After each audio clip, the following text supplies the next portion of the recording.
Recording की message किया screen share.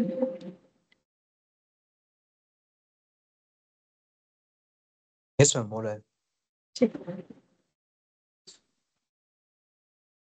हम लोग ये स्टेम कर रहे थे जिसमें ये 14 से लेके 19 नंबर तक क्वेश्चन बाकी है, यही हम लोग को कंप्लीट करना है। तो आज बस इतना ही करेंगे जो टाइम लगेगा। तो 14 और उसके पहले तक का हम लोग का, हाँ 13 तक किया। तो 14 नंबर क्वेश्चन में क्या बोला है, बोल रहा है कि Orco Limited purchased machine for 3,000 lakh. Depreciation was charged at 10% on SLM basis for a useful life of 10 years. तो ऑर्को लिमिटेड ने एक मशीन परचेज किया है 3,000 लाख का, जिसपे उसे डिप्रिशिएशन चार्ज करना है 10% एसएलएम बेसिस पे, मतलब हर साल एक ही जैसा फॉर 10 इयर्स। अच्छा, तो पहले इतना ड्रॉ कर लेते हैं। 10 साल का डिप्रिशिएशन लगेगा।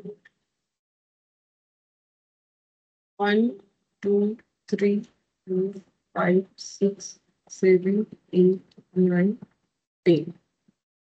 परचेज हुआ है मशीन ₹3,000 लाख। डिप्रिशिएशन का चार्ज है 10% ऑन एसएलएम। डिप्रिशिएशन हो जाएगा 10% per annum SLM. Estimated useful life 10 years, क्योंकि 10 इयर्स के लिए डिप्रिशिएशन होगा ऐसा बोला है।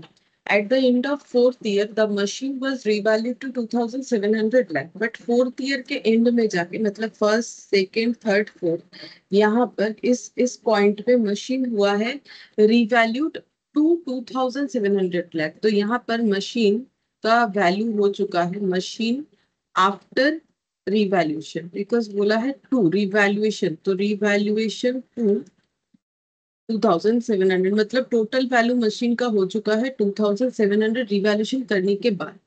And the same was adopted, और यही वैल्यू लिया गया है। What will be the carrying amount of the asset eight the end of the fifth year and sixth year. हमें पूछा है कि फिफ्थ ईयर के एंड में कैरिंग अमाउंट ऑफ एसेट और सिक्स्थ ईयर के एंड में कैरिंग अमाउंट ऑफ एसेट कितना होगा, ये हम लोगों को बताना। ये क्वेश्चन पूछा है कैरिंग अमाउंट कितना होगा as you know change in useful life. तो यूजफुल लाइफ में अगर किसी तरीके का चेंज नहीं है, मतलब जो 10 है वो 10 इयर्स ही है, तो फिर हम लोग का क्या आंसर होगा। ठीक है, तो लिखते हैं यहाँ पे। तो बस इतना सही चल रहा है। ठीक है, तो देखो हम पहले यहाँ रफली करके दिखाते हैं क्वेश्चन को। अगर इसको रफली देखें तो यहाँ पर डिप्रिशिएशन हर साल कितना करके लग रहा है, 300 लाख करके लगेगा, क्योंकि 3,000 का 10% डिप्रिशिएशन पर एनम हो जाएगा। डिप्रिशिएशन पर एनम हो जाएगा 3,000 लाख का 10%, यानी 300 लाख। तो 300 लाख डिप्रिशिएशन लगने के बाद 3,000 का मशीन कितने का हो जाएगा, 3,000 -300, यानी 2,700 लाख। फिर उसके बाद फिर से 300 लाख का डिप्रिशिएशन लगा, तो ये बन जाएगा 2,700 -300 lakh.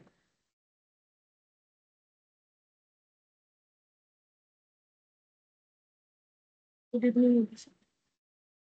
Good evening ma'am.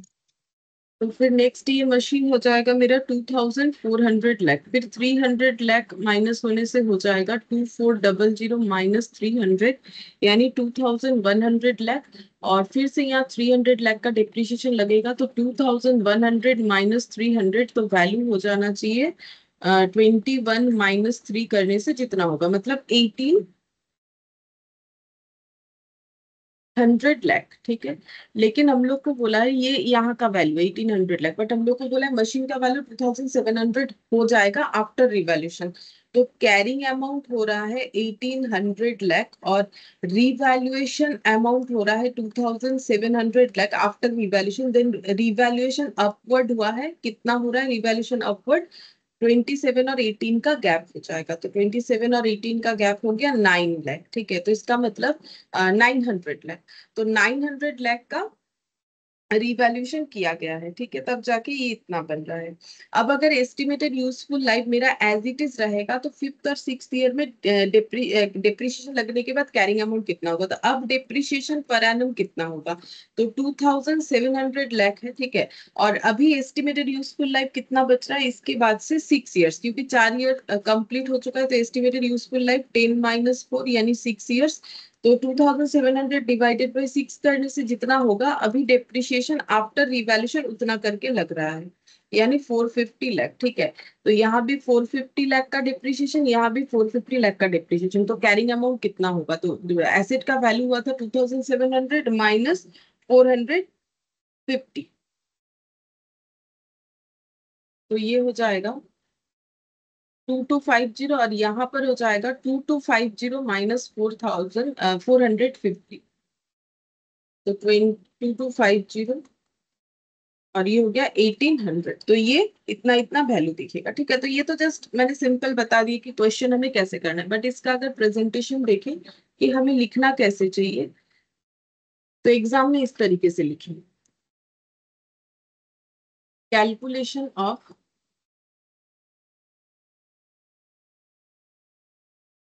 Carrying amount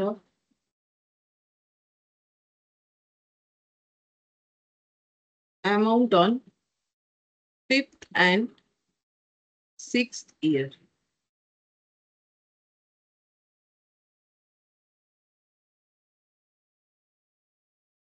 particulars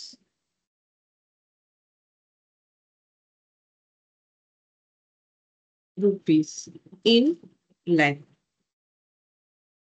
तो अभी हम लोग लिखेंगे original cost of machine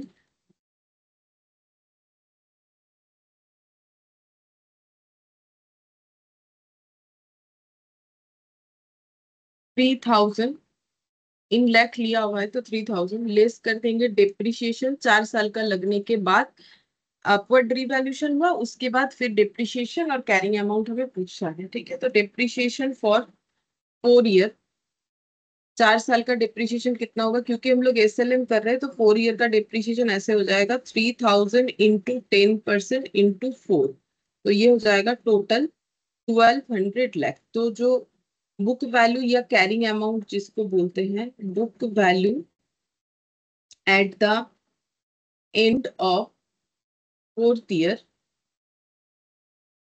1800 lakh आ जाएगा। फिर रिवैल्यूएशन करने के बाद का वैल्यू 2700, तो रिवैल्यूएशन अपवर्ड है, रिवैल्यूएशन अपवर्ड होगा, बैलेंस करके ये अमाउंट हम लोग निकाल रहे हैं, हमें total after revaluation value given है 2700 लाख, तो बैलेंस आ रहा है 900 लाख। अच्छा, अब ये है मेरा रीवैल्यूड अमाउंट और ये गिवन है क्वेश्चन। अच्छा, फिर लेस कर देंगे depreciation for fifth year, after revaluation depreciation कितना हो जाएगा 2700 डिवाइडेड बाय 6 ईयर्स, क्योंकि अभी 6 ईयर्स ही हमारा जो है रिमेनिंग यूजफुल लाइफ है, तो यहाँ पर हो गया 450, तो माइनस करने से हो जाएगा 2250, सॉरी 2250 लेस, ये हो गया कैरिंग अमाउंट, लिख देते हैं, ये पूछा था carrying amount at the end of fifth year, ये हमें पूछा था।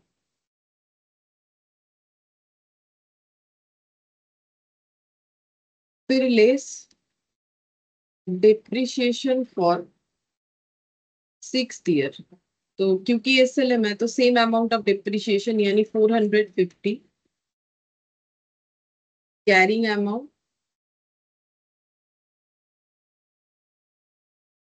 Eight the end of sixth year, तो ये प्रेजेंटेशन हम लोग का होना चाहिए इस तरीके से, ठीक है। तो वो हो गया समझने के लिए, बाकी इसमें भी आराम से समझ में आ रहा है, तो इस तरीके से हमें ये दिखाना पड़ेगा।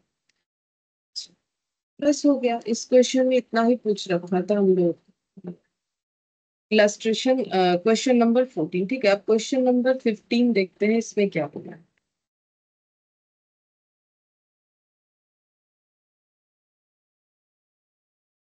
अच्छा, क्वेश्चन नंबर 15 में बोला है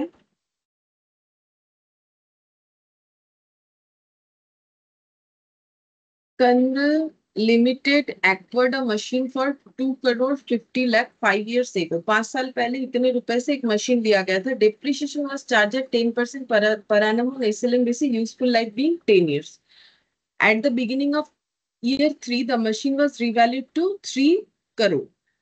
तो मशीन लिया गया 5 साल पहले, इसका एस्टिमेटेड यूजफुल लाइफ है 10 years। Depreciation SLM 10% per annum लग रहा है, और ये beginning of 3 year, third year के शुरुआत में मशीन को रिवैल्यू किया गया with the surplus on revaluation being credited to revaluation reserve. मतलब ये जो अमाउंट है रिवैल्यूएशन का, ये हमारा अपवर्ड रिवैल्यूएशन है, क्योंकि बोल रहा है कि रिवैल्यूएशन हुआ है जिसमें रिवैल्यूएशन रिजर्व क्रेडिट हुआ है, तो इसका मतलब अपवर्ड रिवैल्यूएशन। ठीक है, तो अभी हम लोग इसको यहाँ पर लिख लेते हैं, ड्रॉ कर लेते हैं एक बार।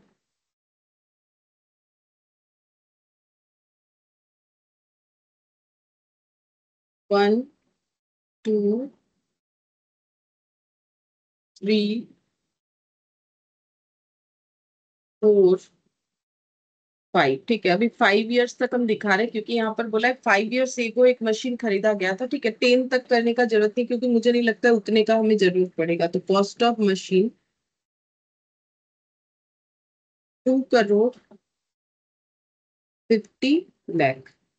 डेप्रिसिएशन लगना है 10% पर एनम एसएलएम, और एस्टिमेटेड यूजफुल लाइफ है 10 years।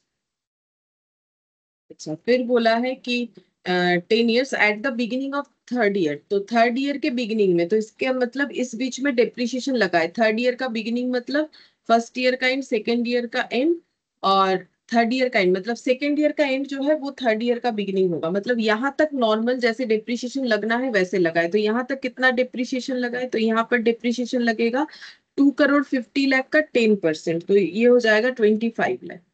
यहाँ 25 पर लाख। भी हो जाएगा, हाँ, 25। ठीक है, तो यहाँ पर वैल्यू कितना हुआ होगा, 2.5 करोड़ माइनस 25 लाख करना पड़ेगा। तो 2.5 मतलब 2 करोड़ 50 लाख माइनस 25 लाख करने से पता चलेगा कि कैरिंग अमाउंट फर्स्ट ईयर के एंड में कितना था।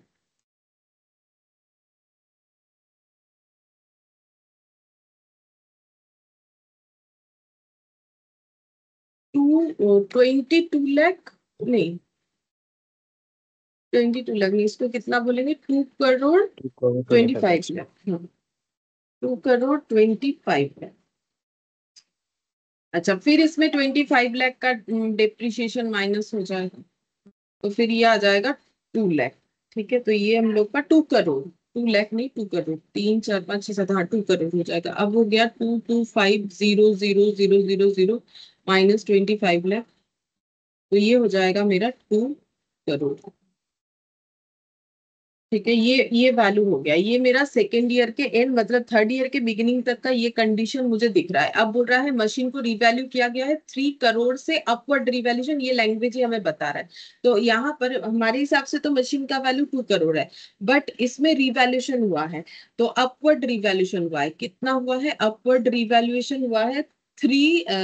अपवर्ड रिवैल्यूएशन होने के बाद यहाँ पर बोल रहा है कि the machinery was revalue to, revalue होने के बाद मशीन बन चुका है इतने करोड़ का। तो फिर 1 करोड़ का जो है अपवर्ड रिवैल्यूएशन हुआ है, और मशीन का वैल्यू हो चुका है 3 करोड़। ठीक है, ये हो चुका है मशीन का वैल्यू। यहाँ तक हम लोगों ने कर लिया with the surplus and revaluation. अच्छा ठीक है, depreciation was provided on the revalued amount over the balance useful life of 8 years। अब 8 years ही हो रहा है, क्योंकि 3 years का एंड मतलब 2 साल कंप्लीट। ठीक है, इसके बाद 10 में 8 ही बचता है, तो बाकी 8 साल जो है, बाकी जो टाइम बच रहा है useful life that is 8 years, उसके बेसिस पे डेप्रिसिएशन लगेगा। मतलब अब डेप्रिसिएशन हमारा कितना करके लगेगा, इसके बाद से डेप्रिसिएशन पर एनम हो जाएगा बचे हुए वैल्यू पे, यानी 3 करोड़ पे डिवाइडेड बाई 8। कोई हमारा तो स्क्रैप है नहीं, अगर होता तो माइनस स्क्रैप करना पड़ता, तो 0 हो जाएगा।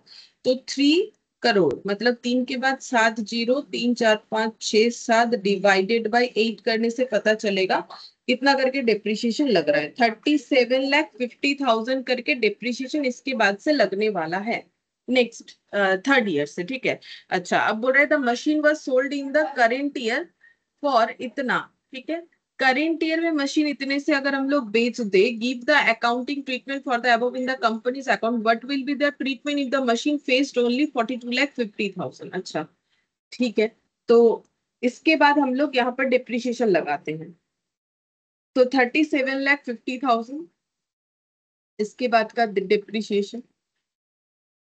अच्छा, अब ये करेंट ईयर मतलब कौन सा ईयर होगा, क्योंकि देखो यहाँ पर हमें पहले ही बोल दिया था कि यहाँ पर 5 इयर्स एगो ये मशीन खरीदा गया था। तो अभी हम लोग कहाँ पर है, फिफ्थ ईयर में है। तो अभी हम लोग फिफ्थ ईयर में रह के ही तो ये सब बोल रहे हैं कि 5 साल पहले ना मैंने ये मशीन खरीदा था, जिसपे हम 10% SLM बेसिस पे डेप्रिशिएशन लगाते थे, जिसका यूजफुल लाइफ इतना था। फिर उसके बाद थर्ड ईयर के बिगिनिंग में मैंने उसे रिवैल्यू करके 3 करोड़ का कर दिया। उसके बाद उसका जो डेप्रिशिएशन लगा, तो करेंट ईयर मतलब हम लोग का ये वाला साल, फिफ्थ ईयर, ठीक है। करेंट ईयर हम लोग का ये वाला हो रहा है। अब करेंट ईयर में अगर हम लोग इस मशीन को बेच देते हैं, तो क्या हमारा क्या सिचुएशन होगा। दो प्राइस दिया है हमें, ठीक है। अगर हम लोग सेल करते हैं 1,12,50,000, तो क्या होगा, 42,50,000 तो क्या होगा, 1,12,50,000 तो क्या होगा। और अगर हम लोग इसे बेच दे 42,50,000 में, तो क्या होगा, ठीक है। तो डिप्रिशिएशन इतना लगता ही जाएगा। इसके बाद हर बार डिप्रिशिएशन हमारा इतना ही लगा है, 37,50,000। फिर से डिप्रिशिएशन लगा है 37,50,000, ठीक है। अच्छा, अब बचा हुआ वैल्यू निकालते हैं कितना हो रहा है। तो 3 करोड़, ठीक है, 3 करोड़ -37,50,000 करने से देखेंगे कि कैरिंग वैल्यू यहाँ पर कितना होगा।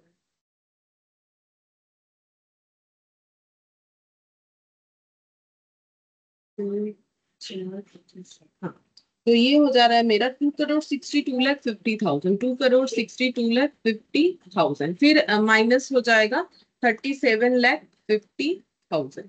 तो ये हो जाएगा 2,25,00,000। तो ये यहाँ पर वैल्यू आ जाएगा 2,25,00,000, ठीक है। तो यहाँ पर कैसे हो जाएगा,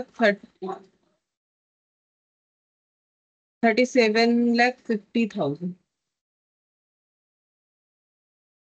और यहाँ पर बुक वैल्यू था 2,62,50,000, ठीक है। फिर यहाँ पर भी देखना पड़ेगा यहाँ पर कितना आ रहा है। तो फिर से 37,50,000। तो यहाँ पर हो जाएगा carrying amount one 187, one one crore crore 75,000। 80,000। और यहाँ पर माइनस हो रहा है 225 -37,50,000। अब हमें बताना है कि क्या सिचुएशन होगा अगर हम लोग इतने में बेचते हैं और इतने में बेचते हैं, ठीक है। तो अगर हम लोग 1 करोड़ इस सिचुएशन में अगर हम लोग 1,12,50,000 में बेचेंगे, तो फिर 75 लाख का हम लोगों का लॉस होगा। और अगर 42,50,000 में बेचेंगे तो भी हम लोग का कुछ एक अमाउंट लॉस आएगा। तो वो देख लेते हैं कैलकुलेट करके कितना आएगा, ठीक है। तो हम लोग इसको प्रेजेंट कैसे करेंगे, प्रेजेंट तो ऐसे करेंगे, पर्टिकुलर्स अमाउंट, ठीक है। सबसे पहले original cost of machine, date वेट तो नहीं पता, पता होता तो लिख देते, ठीक है। ओरिजिनल कॉस्ट ऑफ एसेट या मशीन जो लिखना है लिख सकते, 2,50,00,000 लेस डिप्रिशिएशन फॉर 2 साल का लगेगा, से थर्ड ईयर का बिगिनिंग। यहाँ पर ये क्वेश्चन में एक बहुत बड़ा मैटर है। कभी कभी पढ़ते पढ़ते हम लोगों से गलत हो जाता है। थर्ड ईयर का बिगिनिंग तो हम लोग थर्ड ईयर तक डिप्रिशिएशन चार्ज कर देते हैं, नहीं, डिप्रिशिएशन ईयर एंड में लगता है ना, तो 2 साल का डिप्रिशिएशन चार्ज होगा। तो ये बात का ध्यान रखना है, ये गलत नहीं होना चाहिए, नहीं तो फिर पूरा आंसर हम लोग का गलत हो जाएगा। 10% इंटू 2, तो 2 साल का डिप्रिशिएशन कितना लगेगा, पर ईयर डिप्रिशिएशन 25 लाख करके 50 लाख का लग रहा है। तो 2 crore book value at the beginning of third year के बिगिनिंग में ये बुक वैल्यू दिख रहा है, या कैरिंग वैल्यू बोल सकते हैं। फिर रीवैल्यू रिजर्व अपवर्ड, या फिर रिवैल्यूशन अपवर्ड लिखने से भी होगा। ये बैलेंस करके आ जाएगा 1 करोड़ revalued as given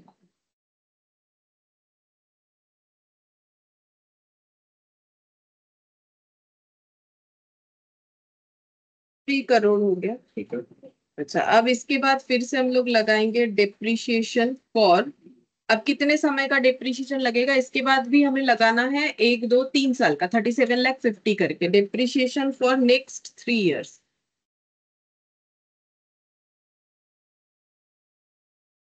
तो 3 crore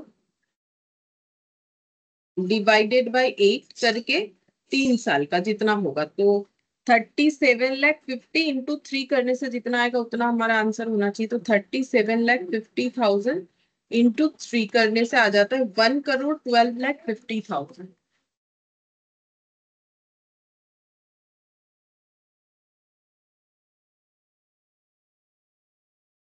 1,87,50,000 carrying amount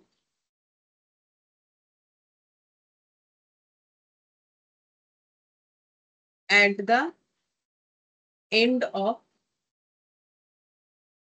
fifth year के एंड का carrying amount.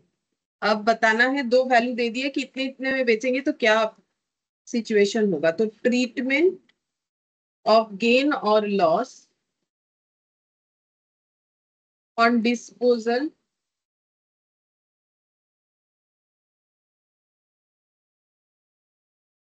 Particulars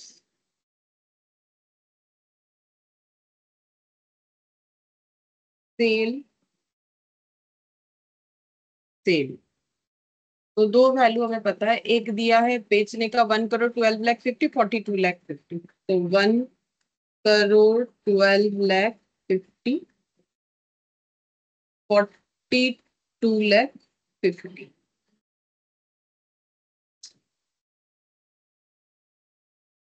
book value ये वाला है 1,87,50,000, 1,87,50,000, 1,87,50,000। सेल प्रोसीड्स है 1,12,50,000, 42,50,000। तो दोनों ही केसेस में जो है लॉस दिख रहा है, तो इसमें हो जाएगा 75 लॉस ट्रांसफर टू पीएल। ये लॉस पीएल में ट्रांसफर हो जाता है, ये हम लोग का हो जाएगा 1,45,00,000।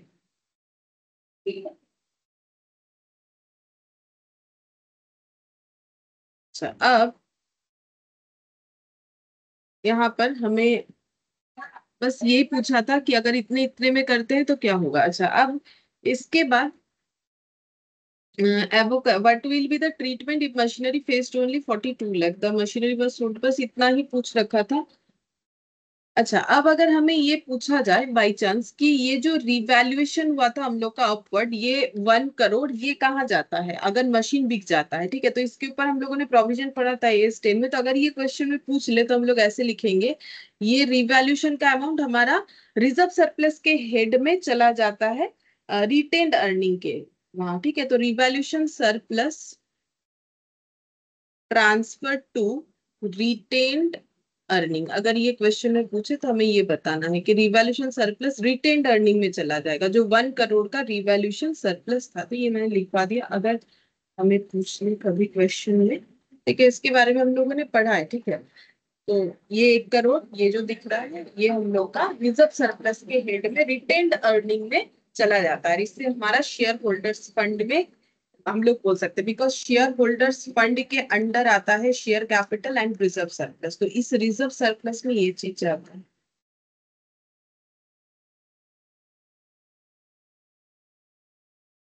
नेक्स्ट देखते हैं क्वेश्चन नंबर 16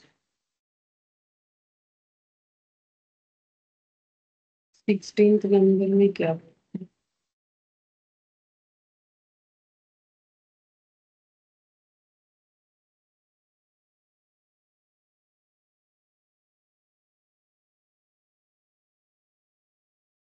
16th में बोला है अक्षर limited is sorry installed a new plant not a qualifying asset। तो ये क्वालिफाइंग एसिड नहीं, क्वालिफाइंग या नॉट क्वालिफाइंग इसके बारे में तो हम लोग जो है दूसरा एस होता है वहां हम लोग पढ़ेंगे। बट यहाँ पर हम लोगों ने लास्ट क्लास एक बार डिस्कस किया था कि अगर मेरा एसेट क्वालिफाइंग एसेट नहीं है तो यहाँ पर हमें क्या याद रखना चाहिए। अगर हम लोगों ने अपने क्रेडिटर से किसी तरीके का क्या किया है, जैसे कि हम लोगों ने डीले किया है पेमेंट करने में, तो क्रेडिटर ने हमें डेफर्ड क्रेडिट दिया है लेकिन इसके बदले इंटरेस्ट चार्ज किया है, तो वो इंटरेस्ट का अमाउंट हमारे प्लांट के कॉस्ट में ऐड नहीं होगा, बोरिंग कॉस्ट हमारे प्लांट के कॉस्ट में ऐड नहीं होगा अगर ये क्वालिफाइंग एसेट नहीं है तो। अगर क्वालिफाइंग है तो ही ऐड होता है। तो इसका मतलब यहाँ पर अगर हम लोग का इंटरेस्ट का अमाउंट आ जाएगा तो फिर वो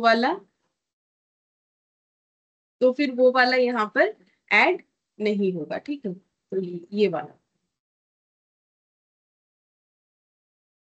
estimate of dismantling and site, sorry ये वाला इंटरेस्ट, ये वाला पॉइंट हम लोग का यहाँ पर कैलकुलेशन में नहीं आएगा, मतलब ये ऐड नहीं होगा। Interest charge paid to supplier against deferred credit ये नहीं आता है अगर हमारा एसेट क्वालिफाइंग एसेट नहीं है, तो बोरोइंग कॉस्ट में ये हमारा ऐड नहीं होगा। बोरोइंग कॉस्ट ये जो है ये बोरोइंग कॉस्ट है ना एक तरीके का, तो ये ऐड नहीं होता है। अच्छा, अब यहाँ पर बोला है कि at its production facility and incurred the following cost. तो बोल रहा है cost of the plant as per supplier's invoice. तो बोल रहा है प्लांट का कॉस्ट मतलब जो हम लोगों ने सप्लायर को पेमेंट किया उसकी इनवॉइस के अकॉर्डिंग इतना है, इनिशियल डिलीवरी इतना है, कॉस्ट ऑफ साइट प्रिपरेशन इतना है, कंसल्टेंट फी फॉर एडवाइस और एक्विजिशन ऑफ प्लांट। इंटरेस्ट ये तो नहीं आएगा क्योंकि ये नॉट क्वालिफाइंग एसेट है। Estimate of dismantling and site restoration cost 50,000 after 10 years, present value 30,000, operating loss before commercial production 40,000। ठीक है, ये बोल रखा है। अच्छा, अब हम लोग को करने क्या बोला है, तो ये सब में हमें ये सोचना है कि कौन सा हमारे प्लांट के कॉस्ट में ऐड होगा, क्योंकि हमें करने क्या बोला है पहले वो देख लेते हैं। बोल रहे the company identified motors installed in the plant as a separate component. तो कंपनी ने ये देख लिया है कि ये जो प्लांट है इसमें एक मोटर इंस्टॉल्ड है जो कि एक सेपरेट कंपोनेंट की तरह हम लोग ट्रीट कर सकते हैं। मतलब कंपोनेंट अकाउंटिंग जो हम लोगों ने S10 में पढ़ा था, अगर हम लोग किसी चीज को अलग से कंपोनेंट की तरह आइडेंटिफाई कर सकते हैं तो उसे हमें एक सेपरेट एसेट मान के चलना होता है। ठीक है, तो वो देखो कहां पर हम लोगों ने पढ़ा था कंपोनेंट वाला, ये रहा। ठीक है, ये मैंने एक प्लेन बनाया था। मैंने बोला कि अगर हम लोग एक पीपी के अंदर, जैसे मैंने बोला था कि प्लेन का लगा हुआ इंजन 5 करोड़ का, प्लेन 20 करोड़ का, ठीक है, और प्लेन में लगे हुए विंडो मान लो 1,000 रुपए के, तो कौन सा मेरा सेपरेट कंपोनेंट ट्रीट होगा। तो बोल रहा है कि प्लेन का कॉस्ट जो है 20 करोड़ में से 5 करोड़ को सेपरेटली हमें एक पीपी की तरह ट्रीट करना चाहिए, क्योंकि अगर आइडेंटिफाई कर सकते सिग्निफिकेंट है each part of the item of PP with cost that is significant in relation to total cost of the item. मतलब ये देखो 20 करोड़ और ये 5 करोड़, तो ये सिग्निफिकेंट अमाउंट है। तो उस केस में हमें हर एक कंपोनेंट को, जो भी कंपोनेंट हम लोग अलग से आइडेंटिफाई कर पा रहे जिसका एक सिग्निफिकेंट वैल्यू है टोटल के साथ कंपेयर करें, तो उसे हमें अलग से एक जो है पीपी ट्रीट कर लेना चाहिए। ठीक है, तो यहाँ पर भी वही बोला है द कंपनी आइडेंटिफाइड कि इसमें जो मोटर लगा हुआ है वो एक सेपरेट कंपोनेंट है। ठीक है, एंड उसका कॉस्ट है 5 lakh purchase price and the other cost were allocated to them proportionately. और बाकी जो भी खर्चा यहाँ लिखा हुआ है प्रोपोर्शनेटली, इसमें भी जो है चार्ज हो जाएगा, मतलब इस मोटर में भी चार्ज हो जाएगा। The company estimate the useful life of the plant and those of the motor as 10 years and 6 years। Plant का लाइफ 10 साल है, मोटर का लाइफ 6 years है respectively, and SLA method of depreciation is used. तो plant में अलग depreciation होगा, charge करना पड़ेगा, और जो हमारा मोटर है उसमें अलग डेप्रिसिएशन चार्ज होगा। उसका यूजफुल लाइफ भी बता दिया। Eight the end of the year 4 the company replaces the motor installed in the plant at A cost of 6 lakh. Fourth year के एंड में कंपनी ने मोटर जो लगा हुआ है ना उस प्लांट के अंदर उसे रिप्लेस कर दिया है, 6 लाख रुपए का लगा दिया। And estimate the useful life of new motor to be 5 years। तो अब जो नया मोटर इन्होंने लगाया प्लांट के अंदर 6 लाख रुपए का, उसका लाइफ होगा आगे जाके 5 साल। तो also the company revalued its entire class of fixed asset at the end of year 4। The revalued amount of plant as a whole is 25 lakh. बोल रहा है कंपनी ने फोर्थ ईयर के एंड में जाके पूरे फिक्स्ड एसेट को ही रिवैल्यू किया, पूरे फिक्स्ड एसेट को, मतलब motor as well as plant machinery को किया, और टोटल प्लांट का जो वैल्यू इंक्लूडिंग मोटर, इसका मतलब 25 लाख हो गया। At the end of year 8 the company decide to retire the plant from the active use and also dispose the plant as a whole of 6 lakh. अब कंपनी चाहती है कि प्लांट को 6 लाख रुपए में बेच देगी। There is no change in dismantling and site restoration liability during the period of use. You are required to explain how the above transaction would account in the accounted in accordance with AS10। तो AS10 के हिसाब से मैं बताना है ये सब का क्या ट्रीटमेंट होगा। There is no change in dismantling and site restoration liability during the period of use. तो जब ये यूज हो रहा है ये प्लांट, तो बोल रहा है इसमें कोई साइट रिस्टोरेशन और डिसमेंटलिंग कॉस्ट में किसी तरीके का चेंजेस नहीं है, ऐसा बोल रखा है। ठीक है, तो देखते हैं कैसे करके होगा। तो सबसे पहले हम लोग को क्या निकालना पड़ेगा,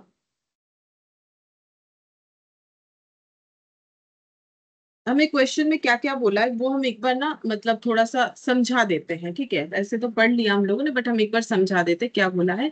कि एक प्लांट है जो कि क्वालिफाइंग एसेट नहीं है, इनके पास क्या है, एक प्लांट है, ठीक है, जो कि नॉट अ क्वालिफाइंग एसेट, जो कि क्वालिफाइंग एसेट में नहीं पड़ता है। ठीक है, अब इस प्लांट का कॉस्ट और वगैरह वगैरह खर्चा हमें दे दिया है, और हमें ये बोला है कि ये जो प्लांट है इसका इसका अंदर एक मोटर लगा हुआ है, ठीक है, जिसको हम लोग सेपरेटली ट्रीट करेंगे। तो ये मान लो प्लांट है, इसके अंदर मान लो ये मोटर लगा हुआ है, ठीक है, जो कि एक सेपरेट कंपोनेंट की तरह ट्रीट होगा, ऐसा हमें बोला है। तो प्लांट का देखो यहाँ पर जो प्लांट के अंदर मोटर लगा हुआ है उसका परचेज प्राइस है 5 लाख, ठीक है, और ये जो प्लांट है उसका परचेज प्राइस है 30 लाख। ये पूरे प्लांट का परचेज प्राइस है 30 लाख, जिसमें ये मोटर लगा हुआ है। तो इसका मतलब एक्सेप्ट मोटर इस प्लांट का वैल्यू कितना हो जाएगा, एक्सेप्ट मोटर, ये पूरा 30 लाख का है, ये 5 लाख, 5 लाख का है। तो एक्सेप्ट ये मोटर प्लांट का कॉस्ट कितना हो जाएगा, तो ओनली प्लांट का कॉस्ट कितना होगा, सिर्फ अगर हम लोग ओनली प्लांट का परचेज प्राइस निकाले तो ये हो जाएगा 30 - 5 यानी कि 25 लाख। ठीक है, ये अब बाकी तो सारे खर्चे हैं, बाकी ये जितने भी खर्चे हैं ये प्रोपोर्शनेटली हमारा यहाँ पर भी ऐड होगा। ठीक है, अदर एक्सपेंसेस जो भी हमारा यहाँ पर होना चाहिए इसमें भी अदर एक्सपेंसेस ऐड होगा, तब जाके हम लोग ये निकाल पाएंगे कि एक्चुअली हम लोगों ने जो फिक्स्ड एसेट खरीदा उसका कॉस्ट कितना है। मतलब जब मुझे प्लांट एंड मशीनरी डेबिट करना है तो हम कितने से करेंगे, ठीक है, क्योंकि मुझे जितने भी डायरेक्टली एट्रीब्यूटेबल कॉस्ट है वो लेना पड़ता है पहले। तो ये सबका ये टास्क हो गया यहाँ से लेके यहाँ तक जो बोला है। ठीक है, फिर उसके बाद क्या बोला है, कंपनी ने क्या किया, बोल रहा है कि the company estimate the useful life of the plant. अच्छा, प्लांट का 10 साल और इसका, अच्छा ये जो प्लांट है इसका लाइफ 10 साल है, ठीक है, इसका एस्टिमेटेड यूजफुल लाइफ है 10 साल और इसका है एस्टिमेटेड यूजफुल लाइफ 6 साल। ठीक है, ऐसे बोल दिया है। फिर बोल रहा है एसएलएम मेथड में डिप्रिशिएशन चार्ज करना है। फोर्थ ईयर के एंड में क्या हुआ है,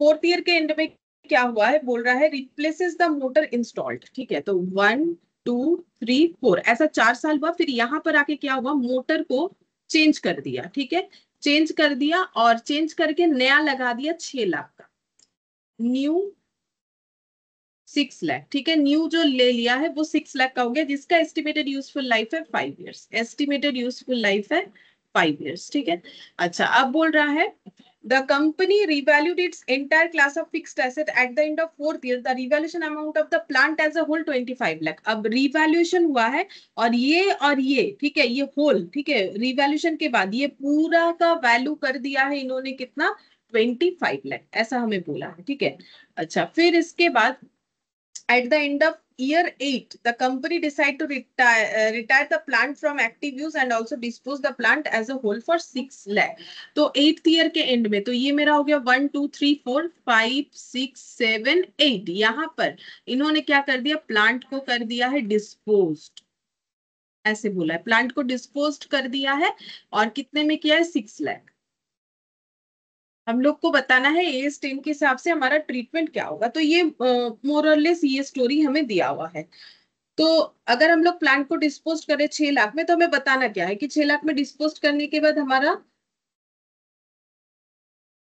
एक मिनट रुको तो, एक सेकंड,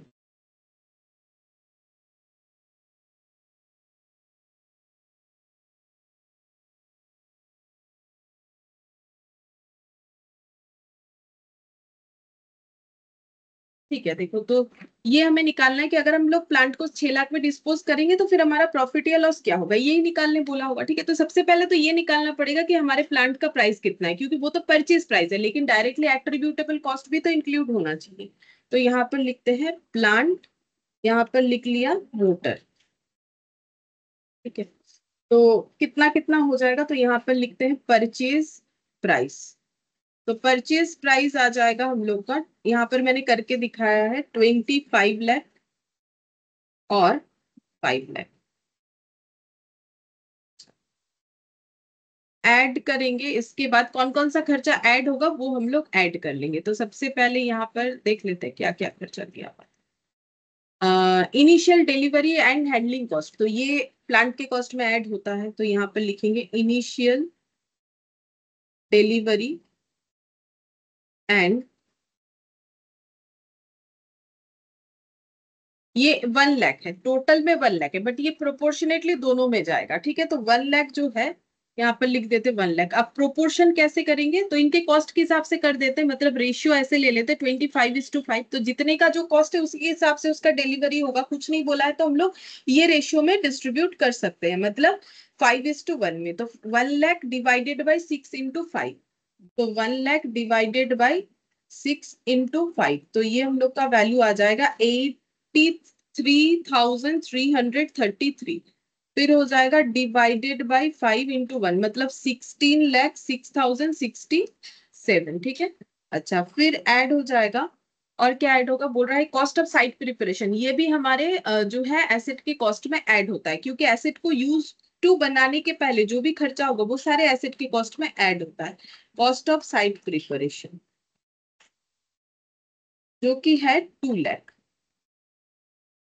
तो 2 लाख का ये कितना हो जाएगा, 2 लाख डिवाइडेड बाई 6 × 5, तो ये हो गया 1,66,667 डिवाइडेड बाई 5, तो ये हो जाएगा 33,333। फिर ऐड करेंगे और क्या आ जाएगा, consultant fee for advice on acquisition of plant, तो कंसल्टेंट फीस जो कि है 50,000, तो 50,000 डिवाइडेड बाई 6 × 5, 50,000 डिवाइडेड बाई 6 × 5, तो ये हो जाएगा 41,667 डिवाइडेड बाई 5, 833।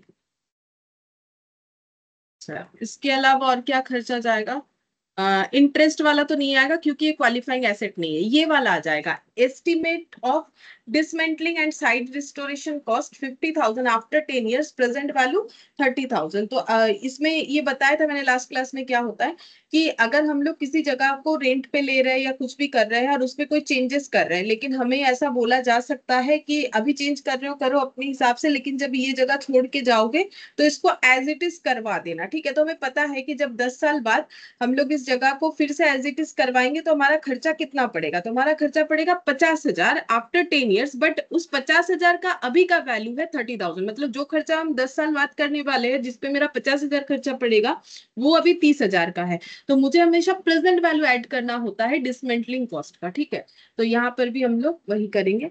तो ये मैंने नोट लिखवा दिया था लास्ट क्लास। ठीक है, तो एस्टिमेशन, एस्टिमेटेड डिसमेंटलिंग, इसीलिए इसे एस्टिमेटेड बोला जाता है कि इतना हो सकता है। अब देखो इससे कम ज्यादा भी हो सकता है, तो अभी जो लग रहा है कि 30,000 होगा तो हमें वो 30,000 ही यहाँ पर लेना पड़ेगा, क्योंकि ये सब प्रेजेंट वैल्यू है ना, तो मुझे इसको भी प्रेजेंट में लेना पड़ेगा। 30,000, तो 30,000 डिवाइडेड बाई 6, मतलब 25,000, और ये हो जाएगा 5,000। अब ये ऐड कर देते हैं और कोई खर्चा नहीं आएगा। ऑपरेटिंग लॉसेस कभी नहीं आता है, ऑपरेटिंग लॉसेस पीएल में चार्ज होता है, बिजनेस का लॉस। ठीक है, before commercial production, commercial production होने के पहले हम लोगों ने इस मशीन को ऑपरेट किया होगा, उससे हमारा लॉस हुआ, तो वो हमारा जो है मशीन रेडी टू यूज होने के बाद हुआ है। ठीक है, कि हम लोग कॉमर्शियल प्रोडक्शन नहीं किया है, नॉर्मल करके देख रहे हैं। ठीक है, कॉमर्शियली इसे अभी तक हम लोग प्रोडक्शन के काम में नहीं लगाए, but machine ready to use हो गया उसके बाद का खर्चा है, तो इसका मतलब ये हमारा यहाँ पर नहीं आएगा। और अगर देखोगे तो लास्ट क्लास हम लोगों ने ये जो है ये ऑलरेडी लिखवा दिया था। ये देखो, operating losses before commercial production are not regarded as directly attributable cost, ना तो ये कैपिटलाइज्ड होगा, ये हमेशा पीएल में चार्ज होता है। ठीक है, इंटरेस्ट ये भी बता दिया था, प्रेजेंट वैल्यू होता है, तो ये सब मैंने लिखवा दिया था। तो नोट देना पड़ेगा एग्जाम में। ठीक है, अभी तो हम ऐसे ही कर रहे हैं, बट हमें नोट देना पड़ेगा। तो अब देखते हैं टोटल हम लोग का कितना आ रहा है। तो 25 lakh plus 8333 plus 1,66,667 plus 41,667 plus 25,000, 28,16,667, और ये हो जाएगा 5 lakh plus 16,667 plus 33,333 plus 8,333 plus 5,000, 5,63,333। तो ये हम लोग का हो गया प्लांट का कॉस्ट, और ये हम लोग का हो गया मोटर का कॉस्ट। ठीक है, अच्छा इसको मैंने ऐसे कर दिया, बट और एक तरीके से भी करने से मुझे लगता है इससे जल्दी हो जाता। तो एग्जाम में वो कर सकते हो, जैसे हम लोग इसको बोल सकते हैं ये 5/6 का वैल्यू बता रहा है, ये 1/6 का वैल्यू बता रहा है। तो अगर हम लोग जो भी खर्चा लेना चाहते हैं, अगर वो ऐड करके 5/6 कर देंगे तो मेरे हिसाब से आ जाना चाहिए।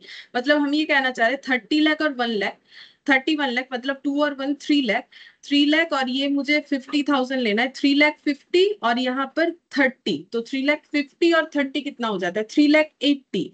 तो 33,80,000 मतलब जो भी खर्चा लेना है उसका मैंने टोटल कर दिया, 33,80,000 इंटू 5 डिवाइडेड बाई 6 करने से ये वाला आ जाएगा। हाँ, ऐसे करने से भी आ जाएगा। तो अगर हम लोग इंडिविजुअली ना करें तो हमारा समय बच जाएगा। तो हम लोग ऐसे कर सकते हैं कि टोटल परचेज प्राइस, या फिर टोटल कॉस्ट ऑफ, ऐसे कर सकते हैं, total cost of plant and machinery में क्या क्या ऐड हो जाएगा। तो ये परचेज प्राइस अब हम लिख नहीं रहे, बस वैल्यूज को लिख दे रहे हैं। तो ये 30 लाख जो कि परचेज प्राइस है वो आ जाएगा। ठीक है, उसके बाद आ जाएगा 1 लाख जो है कि डिलीवरी कॉस्ट, और 2 लाख जो है site preparation, 2 lakh site preparation, consultancy fees 50,000 और प्रेजेंट वैल्यू 30,000। ठीक है, तो ये टोटल हो जाएगा 2,133,80, 33,80,000। ठीक है, हाँ इसका 5/6 और 1/6 आ रहा है ना, 28,16,667 5,63,333। ठीक है, अच्छा अब हम लोग को बताया था एस्टिमेटेड यूजफुल लाइफ, दोनों का था, एक का 10 एक का 6। अच्छा तो यहाँ पर लिख दे एस्टिमेटेड यूजफुल लाइफ, ये था 10 और ये था 6। ये हमें क्वेश्चन बता रखा था। डेप्रिशिएशन हमें चार्ज करना है एसएलएम बेसिस पे। ठीक है, डेप्रिशिएशन चार्ज करना है एसएलएम बेसिस पे। अच्छा अब मुझे बताना क्या है कि इस तरीके से 4 साल गया, उसके बाद हम लोगों ने मोटर को चेंज कर दिया। ठीक है, तो ऐसे 4 साल अगर गया तो फिर हम लोग का 4 साल का डेप्रिशिएशन दिखाना पड़ेगा। तो हम यहाँ पर दिखा रहे हैं, ये देखो। तो मेरा प्लांट है टोटल 33,80,000 का। ठीक है, उसका दो बाइफरकेशन करेंगे, एक हो जाएगा मोटर, एक हो जाएगा प्लांट। ये टोटल, ठीक है। मोटर हो गया मेरा 5 लाख, ये वाला 5,63,333, और प्लांट हो गया मेरा 28,16,667, ये हो गया। और मुझे 4 साल इस पे लगाना है डेप्रिशिएशन। ठीक है, तो डेप्रिशिएशन पर एनम कितना होगा, तो डेप्रिशिएशन पर एनम कितना हो जाएगा, तो 5,63,333 divided by estimated useful life 28,16,667 divided by estimated useful life 10 and 6 है। तो ये 10 और ये 6 है, तो डेप्रिशिएशन पर एनम कितना हो जाएगा। सॉरी, ये उल्टा लिखना चाहिए था, मुझे लिखना था यहाँ 6 होगा, ये मैंने मोटर लिखा है इधर, ये 10 होगा। कि कितना हो जाएगा, ये डिवाइडेड बाई 10, 28,1667 पर एनम, और ये हो जाएगा 5,63,333 डिवाइड 6, 93,888। हाँ, तो फॉर 4 इयर्स कितना होगा, 9388 इंटू 4 और 28166 इंटू 4 एक ही बार में कर लेते हैं, तो 4 साल पे डिप्रिशिएशन लग जाएगा 375555 और यहाँ पर हो जाएगा 2816667 डिवाइडेड बाई 10 इंटू 4, तो 11 11 11,26,266। 667। अब कैरिंग अमाउंट भी निकाल लेते, क्योंकि मुझे तो बताना है ना कि बेचने के बाद क्या सिचुएशन है। तो कैरिंग अमाउंट या बुक वैल्यू, तो कैरिंग अमाउंट कितना होगा, तो कॉस्ट है 563,333 माइनस टोटल डिप्रिसिएशन 375555, ये देखना पड़ेगा। और यहाँ पर हो जाएगा 2816667 माइनस 112666, ये वाला लिखा हुआ है, यही कर लेते। 281,666,7 16,90,000, 0.2 इग्नोर कर दे रहे, 263333 माइनस 375555 187778, ठीक है। ये हम लोग का कैरिंग अमाउंट हो गया। मतलब हम लोगों ने ये डेप्रिसिएशन लगाते हुए यहां तक का कैलकुलेशन कर लिया कि कैरिंग अमाउंट ऑफ मोटर, ठीक है, और कैरिंग अमाउंट ऑफ प्लांट, ये दोनों हम लोगों ने निकाल लिया कैरिंग वैल्यू। अच्छा, अब नेक्स्ट देखते हैं।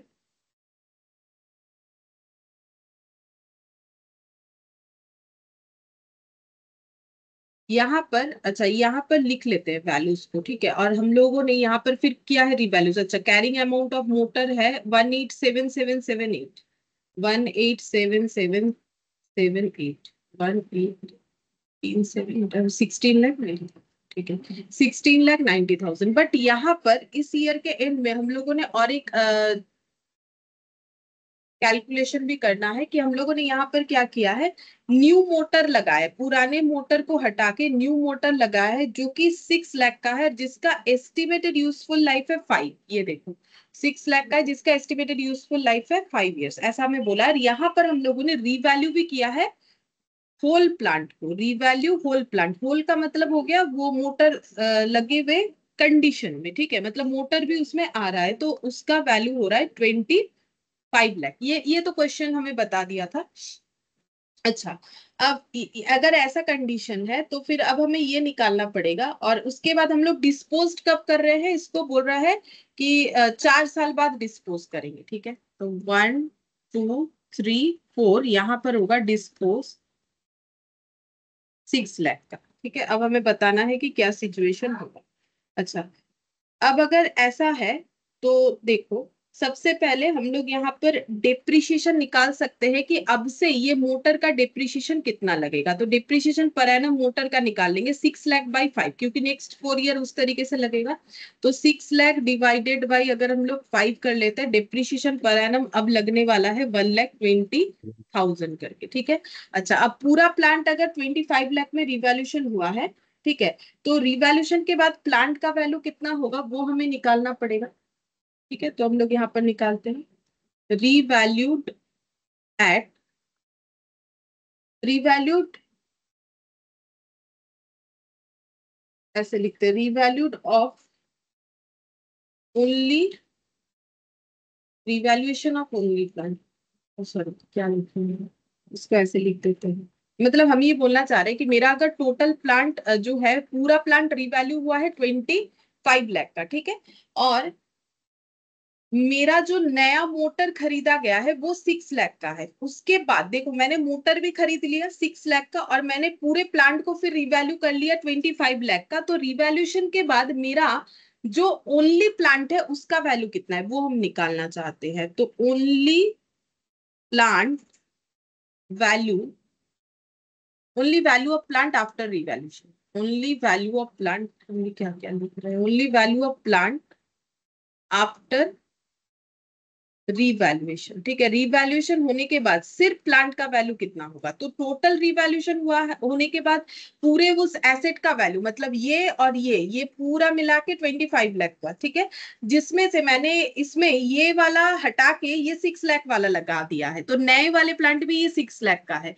तो 6 लाख अगर हम यहाँ से हटा देंगे तो मुझे पता चल जाएगा कि प्लांट का जो है, सिर्फ प्लांट का वैल्यू कितना किया हम लोगों ने आफ्टर रिवैल्यूएशन, तो 19 लाख हुआ, ठीक है। प्लांट का वैल्यू आफ्टर रिवैल्यूएशन। और प्लांट कितने का था, कैरिंग अमाउंट था 16,90,000 का, जो कि अभी आफ्टर रिवैल्यूएशन कितने का दिख रहा है, 19 लाख। तो रिवैल्यूएशन अपवर्ड हुआ है।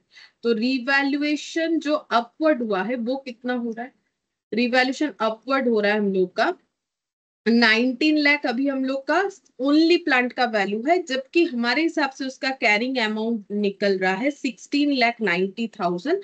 तो 2,10,000 का हम लोग का हो रहा है अपवर्ड रिवैल्यूएशन, ठीक है। 2,10,000 का हम लोग का अपवर्ड रिवैल्यूएशन हुआ है। अच्छा, अब नेक्स्ट हम लोग क्या करेंगे, नेक्स्ट हमें तो निकालना है कि ये बेच के प्रॉफिट हुआ कि लॉस। तो अब हम लोग डेप्रिसिएशन चार्ज करना स्टार्ट करते हैं। हमें सेपरेटली वैल्यू पता चल चुका है, ठीक है। न्यू मोटर का 6 लाख पता चल चुका है, और जो प्लांट रिवैल्यूएशन हुआ है वो अपवर्ड रिवैल्यूएशन में निकाल लिया, और उसका वैल्यू भी पता चल चुका है। तो डेप्रिसिएशन पर एनम ऑन प्लांट ओनली कितना होगा, तो 19 लाख का प्लांट अभी हम लोग का बन चुका है, ठीक है। ये तो हमें निकालना पड़ा ना, 25 लाख पूरा था, 6 लाख, तो 19 lakh divided by estimated useful life. अब एस्टिमेटेड यूजफुल लाइफ कितना बच रहा है, तो वैसे तो ये था 10 साल का, 4 साल के बाद रिवैल्यूएशन हुआ, तो अभी एस्टिमेटेड यूजफुल लाइफ बचेगा 4, ठीक है। तो सॉरी 6, 10 - 4, तो 6 ईयर्स बचेगा। तो 19 लाख डिवाइडेड बाय 6 ईयर्स करने से हमें पता चलेगा कि अब हम लोग सिर्फ प्लांट पे कितना करके डिप्रिशिएशन चार्ज करने वाले हैं। तो रिवैल्यूएशन होने के बाद 19 लाख का हो गया, 6 साल इसका लाइफ बाकी है, 3,16,667 करके डिप्रिशिएशन लगेगा। ऐसा मुझे 4 साल निकालना पड़ेगा, क्योंकि 4 साल बाद बेचने जा रहे हैं, तो मुझे बताना है प्रॉफिट है कि लॉस। तो डिप्रिशिएशन फॉर 4 ईयर कितना हो जाएगा, तो डिप्रिशिएशन फॉर 4 ईयर हो जाएगा 3,16,667, क्योंकि हमें एसएलएम बोला है, तो इंटू 4 करने से हमें आंसर मिल जाएगा। तो 4 साल तक का डिप्रिशिएशन होता है 12,66,667। ये 8 हो जाएगा, ठीक है, क्योंकि मैंने जिस हिसाब से लिखा है तो 7 × 4 8 हो जाएगा। अच्छा, तो कैरिंग वैल्यू कितना होगा आफ्टर 4 ईयर्स, तो कैरिंग वैल्यू हो जाएगा प्लांट का आफ्टर 4 ईयर्स। प्लांट हम लोग का था कितना, 19 लाख का आफ्टर रिवैल्यूएशन, और 12,66,668 का डिप्रिशिएशन चार्ज हो चुका है 4 ईयर्स में। तो फिर कैरिंग अमाउंट निकल के आएगा 6,33,333, ठीक है। ये हम लोग का कैरिंग अमाउंट निकल के आएगा। अच्छा, अब नेक्स्ट हमें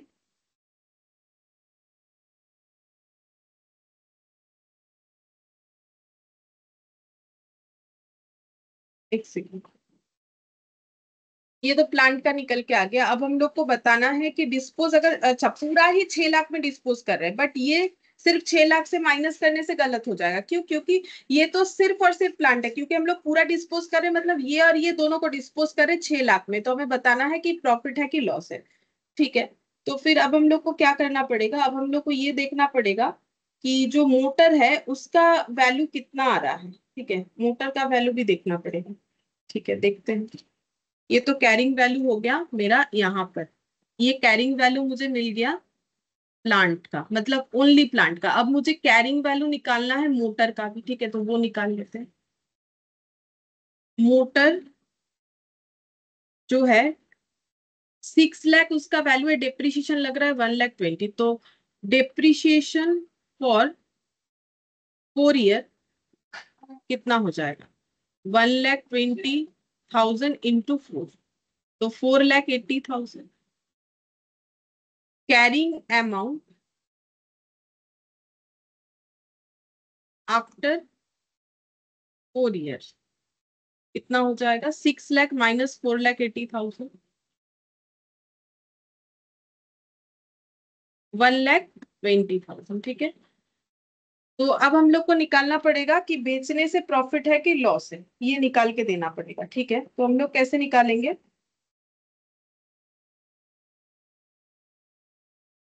एक सेकेंड, लिखे कैसे मतलब? ये तो पता चल ही रहा है कि हम लोग का ये जो मोटर है उसका अलग वैल्यू लिखेंगे और ये प्लांट का अलग लिखेंगे। ठीक है, तो प्लांट का कैरिंग अमाउंट, दोनों का ही हम लोग कैरिंग अमाउंट लिख रहे हैं। तो कैरिंग अमाउंट प्लांट का है, ओनली प्लांट का है 6,33,333, 6,33,333 यहाँ लिख देते कैरिंग। और मोटर का आया 1,20,000। ठीक है, अब इसको हम लोग सेल कितने में करेंगे? ये दोनों चीजों को मिला के सेल कर रहे हैं। ठीक है, तो सेल प्रोसीड्स जो है वो है हम लोग का 6 लाख। लेकिन ये 6 लाख को मुझे क्या करना है, इन दोनों में जो है अपोर्शन करना पड़ेगा। ठीक है, जैसे हम लोगों ने खरीदा था तो कॉस्ट को अपोर्शन किया था ना, उसी तरीके से इसको भी मुझे करना पड़ेगा अपोर्शन। अगर अपोर्शन करेंगे तभी हमें पता चलेगा कि कितना करके जाएगा। अच्छा, अब अपोर्शन कैसे करेंगे फिर? तो देखो अपोर्शन हमें कैसे करना है, इसके रेशियो में 6,33,333 इंटू 1,20,000 सेल प्रोसीड्स को इसके हिसाब से अपोर्शन करके हमें प्रॉफिट या लॉस निकालना है। ठीक है, तो फिर कितना हो जाएगा? ये हम लोग का 6,33,333 प्लस 1,20,000, तो ये आ गया 7,53,333, 7,53,333। तो 6 lakh into divided by this value into this value. अच्छा, तो रेशियो करेंगे 6 lakh into 6,33,333 divided by 7 lakh, कितना आया था? मैंने यहाँ लिखा 753,333, 753,333। तो ये कुछ इतना आ रहा है 5,04,424 और -6 लाख, तो ये आ जाएगा 95,575, 95,575।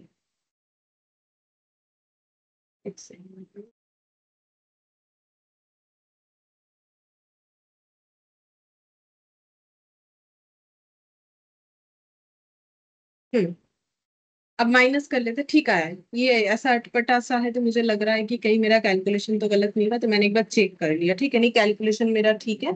तो यहाँ पर आ रहा है 24,424।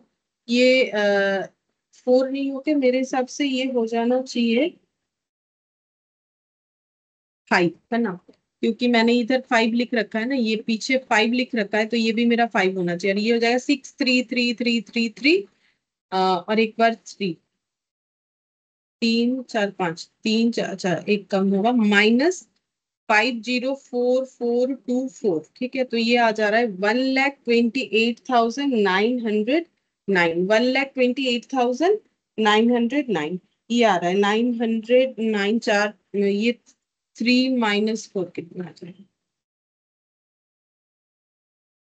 हाँ ठीक है, 9 आ रहा है। अच्छा, तो ये हम लोग का आ गया लॉस, क्योंकि इतने का एसेट इतने में, इतने का एसेट दोनों ही कम में बिका, तो ये हो गया loss to be transfer to PL, ये पीएल में ट्रांसफर हो जाएगा। बस ये करना था। तो लास्ट में ये चीज ध्यान रखना है कि हम लोग 6 लाख का सेल प्रोसीड्स इससे डायरेक्टली थोड़ी ना लेस करने से होगा, हम अभी गलत कर देते, इससे लेस कर देते, लेकिन ये थोड़ी ना बिका है, पूरा एसेट बिका है। तो कैरिंग वैल्यू इतना इतना है 6 लाख, मुझे ये पूरा चीज को बेच के मुझे 6 लाख मिला। अब 6 लाख को कैसे अपोर्शन करेंगे? फिर कैरिंग अमाउंट के ऊपर अपोर्शन करेंगे। तो मैंने ये ड्रॉ के हिसाब से ही दिखा दिया, तुम लोग इसका प्रेजेंटेशन लिख लिख के कर सकते हो। ठीक है, अब हम और इसका प्रेजेंटेशन में नहीं जा रहे हैं। अच्छा, फिर 17th नंबर। ठीक है, 17th नंबर में क्या बोला है देखते हैं। बोल रहा है कि Bharat infrastructure limited acquire heavy machine at a cost of 1,000 lakhs, the break down of its component is not provided. तो 1 लाख का 1,000 लाख का मशीन है जिसका ब्रेक डाउन कंपोनेंट का हमें नहीं दिया हुआ है, नहीं दे सकता ये लोग। It is estimated useful life of the machine 10 years, at the end of 6 years the turbine which is a major component of the machinery needed replacement as further usage and the maintenance was uneconomical. अच्छा, तो बोल रहा है कि इसमें turbine लगा हुआ है जो कि ये लोग रिप्लेस करना चाहते हैं। और मतलब ये कुछ रिपेयर वगैरह इसको नहीं करवाना चाहते, क्योंकि इनके हिसाब से कहना ये है कि इसको मतलब इसका कोई अगर हम लोग रिपेयर करवाए तो बेकार है, इससे अच्छा है कि हम लोग इसमें नया नया ही खरीद ले। ठीक है। अच्छा, फिर देखो क्या बोल रहा है next. The reminder of the machine is in good condition. वो टरबाइन को छोड़ के बाकी सारा कंडीशन मशीन का अच्छा ही है। ठीक है। और यहाँ पर बोल रहा है and is expected to last for the remaining 4 years। अच्छा, और ये 4 साल मशीन चल भी जाएगा। इनका कहना है कि ये मशीन और आगे 4 साल चल जाएगा, बस टरबाइन को हमें चेंज कर देना चाहिए। The cost of the new turbine 450 lakh. Give the accounting treatment for the new turbine assuming SLM depreciation and a discount rate of 8%। ठीक है। अगर डिस्काउंट रेट 8% है तो हम लोग को ये डिस्काउंट रेट क्यों दिया है वो भी पता चल जाएगा। हम लोग को क्या कैलकुलेट करके देना है, अकाउंटिंग ट्रीटमेंट क्या होगा इस कंडीशन में ये बताना है। ठीक है, तो देखो अकाउंटिंग ट्रीटमेंट क्या है।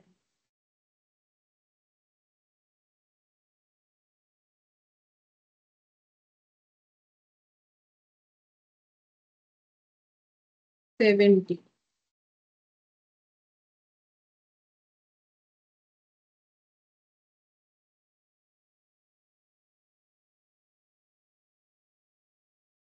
यहाँ पर थोड़ा ड्रॉ कर लेते, ठीक है। एक पीपी है इनके पास। ठीक है, इसमें मान लो एक टरबाइन लगा हुआ है। ठीक है, ये पूरा पीपी ही है 1000 लाख का। इसका एस्टिमेटेड यूजफुल लाइफ है 10 years। डेप्रिशिएशन लगेगा एसएल। ठीक है। अच्छा, अब ये पीपी कितने साल यूज हो रहा है, तो वैसे तो इसका लाइफ 10 साल है। 6 साल के एंड में इनको लगा कि टरबाइन चेंज हो जाए, करना चाहिए 2 3 4 5 6। ठीक है, 6th ईयर के एंड में इनको लग रहा है कि 6th ईयर तो ऐसे ही चला कि इसके बाद इनको लग रहा है कि इसमें ये जो टरबाइन लगा हुआ है ना इसे हमें निकाल देना है। ठीक है, ये मतलब ये चेंज कर देना। और इन्होंने ये रिप्लेस कर दिया 450 लाख से, नया खरीद के 450 लाख का न्यू यहाँ पर लगा दिया। ठीक है। अच्छा, अब हम लोग को इसका अकाउंटिंग ट्रीटमेंट बताना है। तो जब ऐसा होता है तो इसका अकाउंटिंग ट्रीटमेंट हम लोग पढ़ चुके हैं। अगर हमारे एसेट के अंदर कोई ऐसा कंपोनेंट है जो हम लोग चेंज कर रहे हैं तो फिर उसका हमें किस तरीके से कैलकुलेशन करना चाहिए। तो हमारा पूरा पीपी का कैरिंग वैल्यू लेना चाहिए कितना हो रहा है, फिर उसमें न्यू जो लग रहा है उसका अमाउंट को रिकॉग्नाइज करना चाहिए और डी रिकॉग्नाइज कर देना चाहिए carrying amount of the old asset. तो ये मैंने लिखवाया हुआ है, ये शायद डे 1 में ही हम लोगों ने लिखा था। ये रहा। ठीक है, यहाँ पर व्हेन मेजर इंस्पेक्शन मतलब replacement is performed it cost is recognised. जिस जितने का वो लग रहा है उसका कॉस्ट को रिकॉग्नाइज करने का मतलब रिकॉर्ड कर देते हैं in carrying amount of the item of PP. पूरे पीपी का जो कैरिंग अमाउंट है उसमें वो ऐड कर देते हैं as replacement. If recognition criteria satisfied any remaining carrying amount of the cost of previous inspection is derecognise. मतलब सीधा बात है, टरबाइन का प्रीवियस जो भी कैरिंग अमाउंट है वो लेस हो जाएगा, 450 लाख से नया लगा है वो ऐड हो जाएगा, और ये ऐड और लेस ये पूरे पीपी के कॉस्ट में हमारा आने वाला है। ठीक है, तो देखो इसमें डिप्रिशिएशन कितना लगेगा, इतने साल तक 100 लाख करके लगेगा। कैसे 1000, ये डिप्रिशिएशन पर एनम हो जाएगा हम लोग का 1000 डिवाइडेड बाई 10। ठीक है, तो ये हो जाएगा 100 लाख करके। तो 1 2 3 4 5 6 years का। ठीक है, तो 100 लाख करके डेप्रिसिएशन लगा। तो ये हो जाएगा 600 लाख। तो 600 लाख के बाद यहाँ पर कैरिंग अमाउंट कितना आ जाएगा, 1000 लाख का एसेट था, 100 × 6 बार होने के बाद ये 400 लाख का दिखेगा। ठीक है, ये कैरिंग अमाउंट हम लोग का 400 लाख का दिखेगा। अच्छा, अब यहाँ पर कैलकुलेशन कर लेते हैं। तो ये छोटा सा ही होगा, यहाँ पर प्रेजेंटेशन के साथ कर देते हैं। छोटा सा है क्वेश्चन, पर्टिकुलर्स इन लैख में हम लोग अमाउंट को लिखेंगे। Carrying value of PPE. तो कैरिंग वैल्यू ऑफ पीपीई कितना हो जाएगा, cost minus depreciation for 6 years। ठीक है, तो 1000 लाख माइनस 100 लाख इंटू 6, तो ये हो जाएगा मेरा 400 लाख। 400 लाख। अच्छा, फिर इसमें मुझे क्या करना है, अच्छा, ये पेज खत्म हो गया। ऐड करना है कॉस्ट ऑफ न्यू, जो भी हम लोग रिकॉग्नाइज कर रहे हैं। तो न्यू टरबाइन का कॉस्ट यहाँ पर रिकॉग्नाइज होगा जो कि है 450 लाख, और डी रिकॉग्नाइज करना पड़ेगा कैरिंग अमाउंट ऑफ लेस कर देंगे D recognition of carrying amount of old furniture, sorry old turbine, मैंने फर्नीचर लिख दिया, ओल्ड टरबाइन, ठीक है।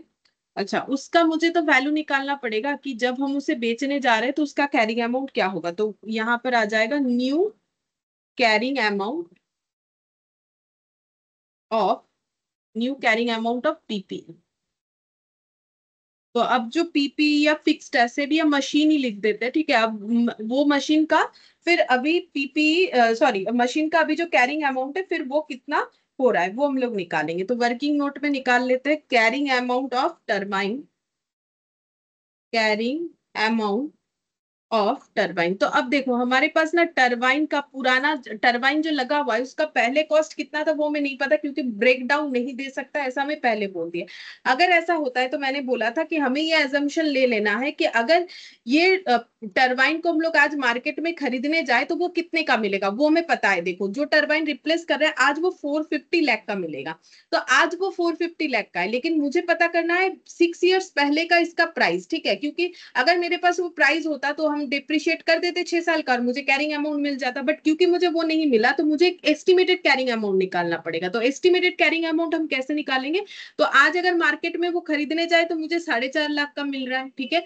तो एस्टिमेटेड कॉस्ट बिफोर 6 ईयर्स ये कितना था, एस्टिमेटेड कॉस्ट बिफोर 6 ईयर्स ये टरबाइन कितने का हम लोगों ने खरीदा होगा। तो आज अगर कोई चीज मुझे 4.5 लाख का मिल रहा है, 450 लाख का मिल रहा है, और डिस्काउंटिंग फैक्टर 8% बोल दिया जैसे तुम लोग एफएम में करते हो ना, तो 1.08, मतलब ये बात हो गया कि जो चीज मुझे पहले 8% का, मतलब जो चीज मुझे कभी 8% का मतलब 8/100 मतलब 80 पैसा होता है, ये देखो 0.08। अच्छा, तो जो चीज मुझे जीरो 1 रुपए में 1 साल बाद मिलेगा उसका आज का वैल्यू है 0.08, ठीक है। तो मेरा यहाँ पर हम बोल सकते हैं जो 0.08 करके अगर मेरा प्राइस बढ़ रहा है चीजों का, तो जो 1 रुपए में मिलता था वो 1 रुपए 8 पैसे में मुझे 1 साल बाद मिलेगा, ठीक है। इस तरीके से डिस्काउंटिंग चल रहा है। तो अगर मुझे प्रीवियस 6 साल पहले का कॉस्ट पता करना है तो मुझे डिस्काउंट करना पड़ेगा, मतलब डिवाइड करना पड़ेगा।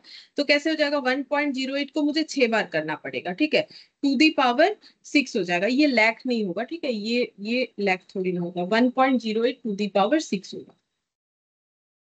तो ये हो गया 2 3 4 5 6, ये जितना भी वैल्यू आया तो हम यहाँ पर ले लेते हैं 4 डिजिट तक, ठीक है। तो 1.5868 है तो हम 69 ले लेते हैं। तो 450 डिवाइडेड बाय 1.5869, तो ये आ रहा है मेरा 283.57। तो 283.57 लाख का ये टरबाइन मुझे पहले मिला था। ये मैंने एस्टिमेटेड करके निकाल लिया, एग्जैक्ट तो नहीं निकला बट एस्टिमेटेड करके निकाल लिया, ठीक है।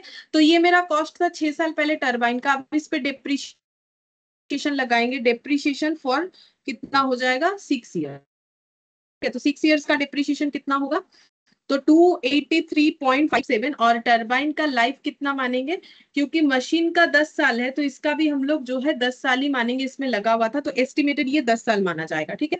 तो अगर इसको 10 से डिवाइड कर देते हैं तो पर ईयर का डिप्रिशिएशन होता है 28.35। तो 28.35 पर एनम, तो 6 साल का कितना हो जाएगा, तो 28.35 इंटू 6, तो इंटू 6 करने से पता चल जाएगा 170.14, 170.14 लाख। तो फिर टरबाइन का जो कैरिंग अमाउंट है वो हो रहा है 113.43, ठीक है। 113.43 ये हो रहा है इसका वैल्यू, ठीक है। अब ये वाला वैल्यू हम लोग क्या करेंगे, यहाँ पर डी रिकॉग्नाइज करें, मतलब जो टरबाइन हम लोग निकाल रहे थे उसका carrying amount, estimated carrying amount हम लोग का 113.43 हो रहा है, ठीक है। 113.43 ये हो रहा है। तो ये माइनस करना पड़ेगा, तो हम लोग को डिस्काउंटिंग वैल्यू इसी वजह से दिया हुआ था। तो 400 प्लस 450 माइनस 113.43, तो ये आ रहा है 736.57, 36.57 लाख, इतना हम लोग का ये वैल्यू आ गया।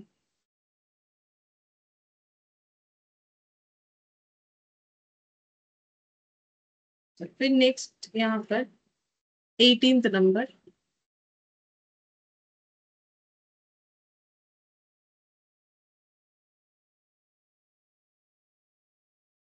18th नंबर में बोला है Preet Limited intends to set up a steel plant for which it has acquired a dilapidated factor having an area of 5,000 एकड़। तो फैक्ट्री होगा, ठीक है, उन्होंने कोई फैक्ट्री एक्वायर कर लिया है, ठीक है। अच्छा, अब कितना करोड़ का है? एरिया 5,000 एकड़ एट अ कॉस्ट ऑफ 60,000 पर एकड़। अच्छा, जो जितने एरिया में फैक्ट्री है वो एरिया बता दिया कितना है, 5,000 एकड़ का एरिया है। और इस पे जो मतलब इसका कॉस्ट पर एकड़ हमें बता दिया है, 60,000 पर एकड़ इसका कॉस्ट है। अच्छा, फिर इसके बाद हम लोग को बोल रहा है Preet limited has incurred 1.10 crore on demolishing the old factory building thereon. अच्छा, वहां पर पहले से एक पुराना फैक्ट्री बिल्डिंग बना हुआ था जिसको तोड़ फोड़ करवा के साफ करवाने का खर्चा लगा है 1.10 करोड़।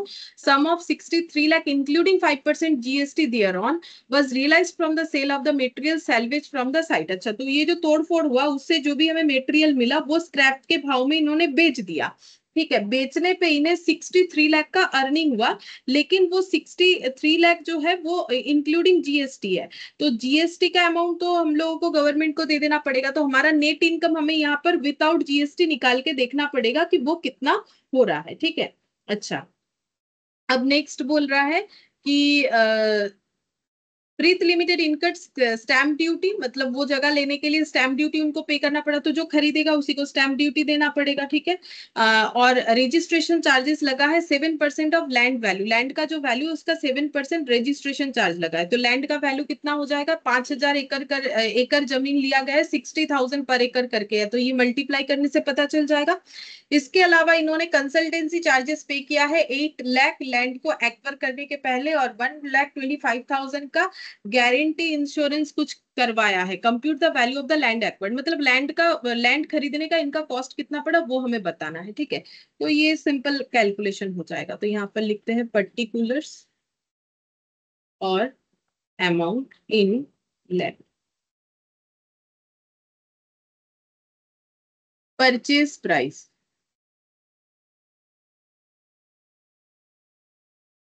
5,000 एकड़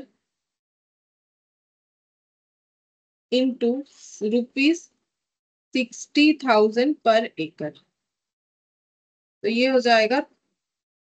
इन लैख में लिखना है तो 5 जीरो हटा के लिख देंगे, तो 3 और यहाँ पर हो गया 4 3 7, 7 और 1 8, 8 जीरो हो जा रहा है, 8 में से 5 चला गया मतलब 3 जीरो।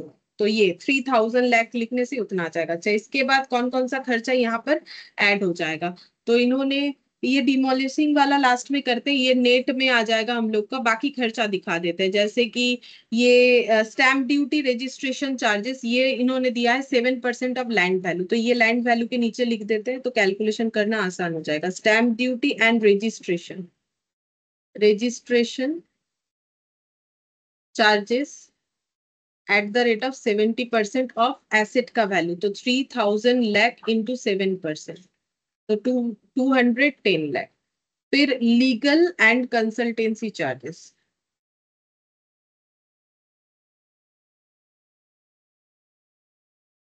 तो लीगल एंड कंसल्टेंसी चार्जेस इन्होंने 8 लाख दिया, इन लाख में है तो मुझे सिर्फ 8 लिखना चाहिए, ठीक है।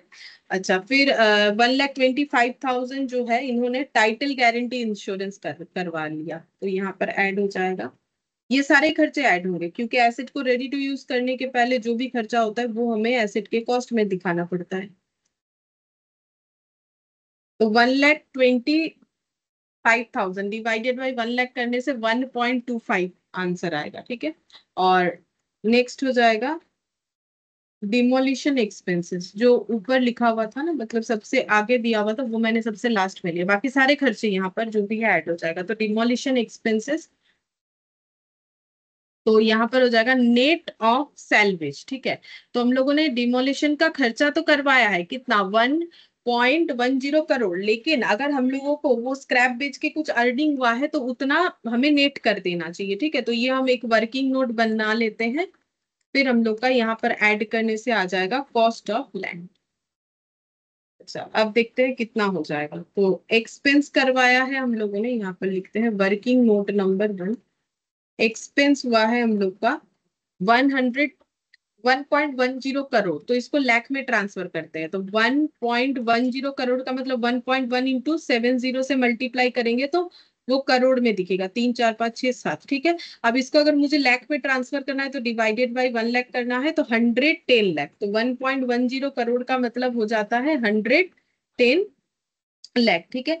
अब यहाँ पर recovery from sale, recovery from sale of scrap, sale of scrap या सैलवेज जो भी बोले। तो स्क्रैप बेच के क्या रिकवरी है, तो यहाँ पर बोला है कि 63 लाख है, बट इंक्लूडिंग जीएसटी है। तो जीएसटी तो हमारा अर्निंग नहीं होता है, तो जीएसटी मुझे लेस करना पड़ेगा। यहाँ पर लेस कर देंगे जीएसटी का वैल्यू। तो जीएसटी का वैल्यू कितना हो रहा है, 63 लाख में कितना जीएसटी इंक्लूडेड। अब जीएसटी कितना परसेंट करके, 5%। तो इसका मतलब अगर मेरा अर्निंग 105 दिखता है तो उसमें 5 रुपीज जीएसटी है, ठीक है। तो अगर मेरा अर्निंग 63 लाख दिखता है तो उसमें जीएसटी कितना है, तो 5/105 कर देंगे, ठीक है। 5 रुपए जीएसटी, जब 105 सेल है तो फिर 63 में कितना हो जाएगा, तो 63 × 5 डिवाइडेड बाई 105।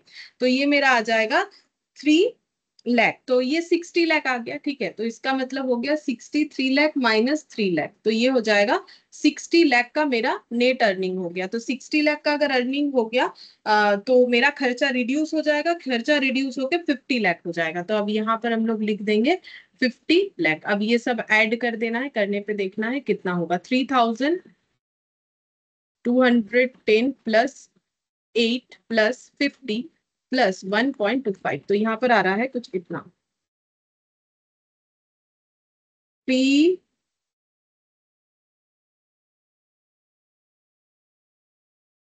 एक सेकेंड, 3269.25, ठीक है। इतना होगा कॉस्ट ऑफ लैंड, इतना लैख होगा, ठीक है। अब अगर हम लोग इसको पूरा लिखना चाहते हैं तो इंटू 1 लाख करके जितना आंसर आएगा उतना लिख देना है, 3269.25। ये आसान था, इसमें वैसा कुछ खास है नहीं। और 19 वाला तो और भी आसान है, ठीक है। तो ये 19 वाले में देखते हैं क्या बोला है। Star limited purchased purchased machinery for 6,80,000 inclusive of GST of 40,000. Input credit is available for entire amount of GST paid.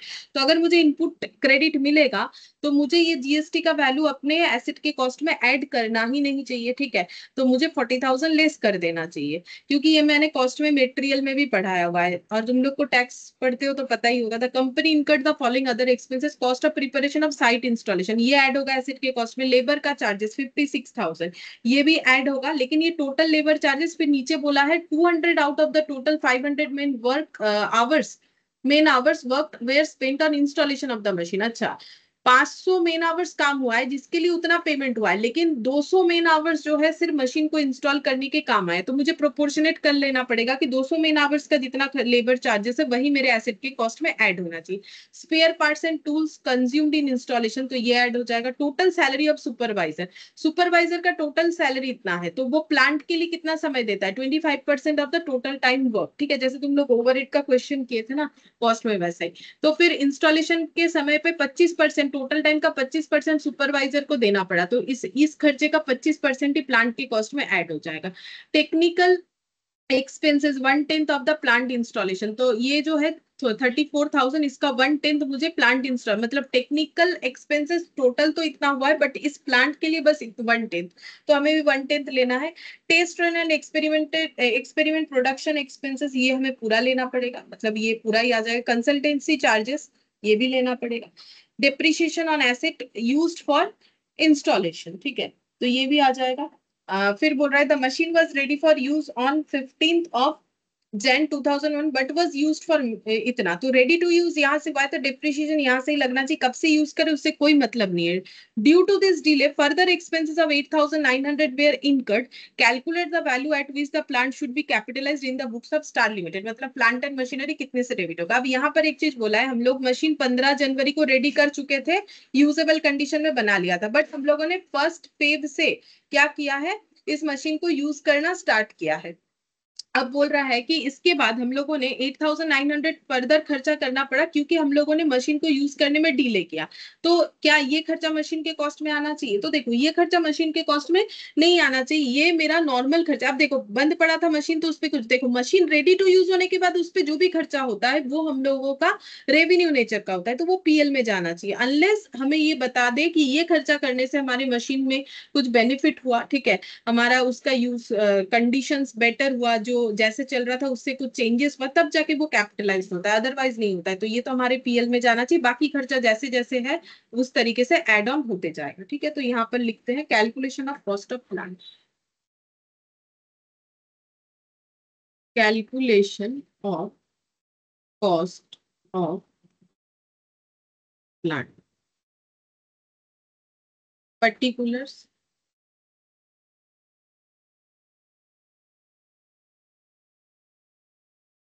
Amount. सबसे पहले परचेज प्राइस, परचेज प्राइस है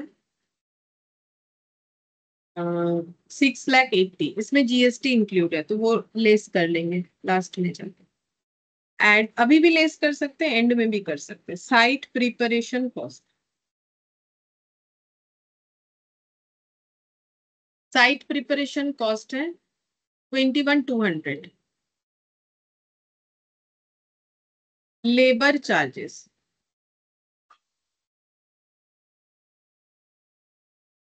लेबर चार्जेस है हम लोग का 56,000, जिसमें से 500 आवर्स के लिए ये पूरा पेमेंट हुआ है, और इस मशीन के लिए 200 आवर्स ही चाहिए था, तो इस मशीन में अपोर्शन फिर 200 आवर्स का ही खर्चा होना चाहिए, डिवाइडेड बाय 5 इंटू 22,400। फिर इसके बाद spare parts and tools consumed in installation, spare parts and tools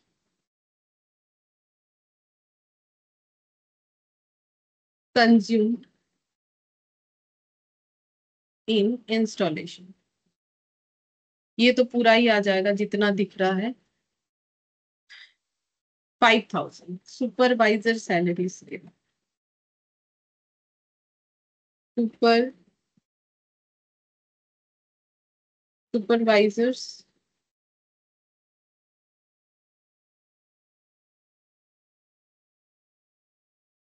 25% काम इन्होंने इस मशीन के लिए इंक्लूड किया है, तो 26,000 का 25%, तो 26,000 25% मतलब 1/4 होता है, तो 26/4, 6,500। अच्छा, फिर इसके बाद सुपरवाइजर्स कॉस्ट के बाद आ जाएगा टेक्निकल एक्सपेंस,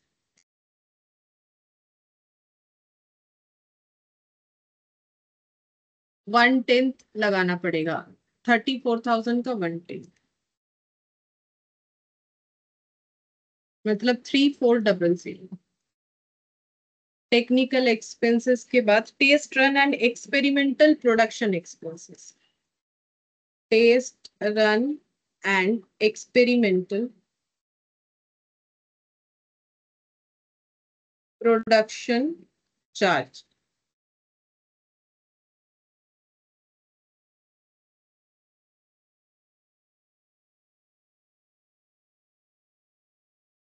$18,000।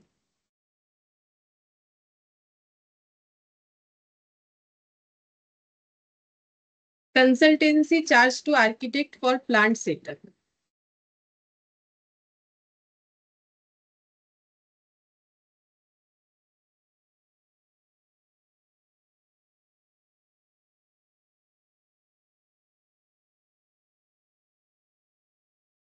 ये जितना है उतना लिखना पड़ेगा, 11,000। और depreciation on assets used for installation।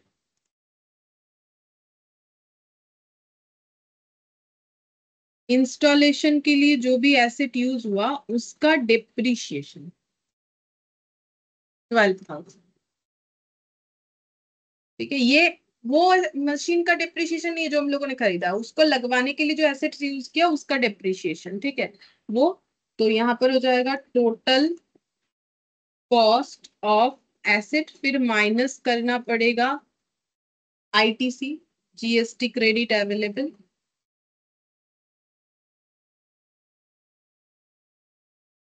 तो ये आ रहा है हम लोग का 40,000। करने के बाद वैल्यू जितना कैपिटलाइज्ड होना चाहिए, वैल्यू टू बी कैपिटलाइज्ड। और वो जो वैल्यू है फर्दर एक्सपेंस वो हम लोग का नहीं आएगा, उसका एक नोट जरूर लिखना चाहिए। जो भी चीज का नोट लिखना चाहिए वो हमें देना पड़ेगा एग्जाम में। Further expense of ₹8,900 from 15th of Jan to be charged to profit and loss account as plant was ready for use या रेडी फॉर प्रोडक्शन और यूज, जो भी लिखना चाहे लिख सकते हैं, फ्रॉम 15th of Jan 2001 से ये रेडी टू यूज था। इसके बाद का कोई भी खर्चा रेवेन्यू एक्सपेंडिचर होगा, अनलेस अदरवाइज हमें कुछ ऐसा बताए कि हम लोगों ने ये खर्चा करके प्लांट का कैपेसिटी बढ़ा दिया, तो फिर वो उतने अमाउंट से कैपिटलाइज्ड होता है। तो 6,80,000 plus 21,200 plus 22,400 plus 56,000 plus 6,500 plus 3,400 plus 18,000, 11,000, 12,000,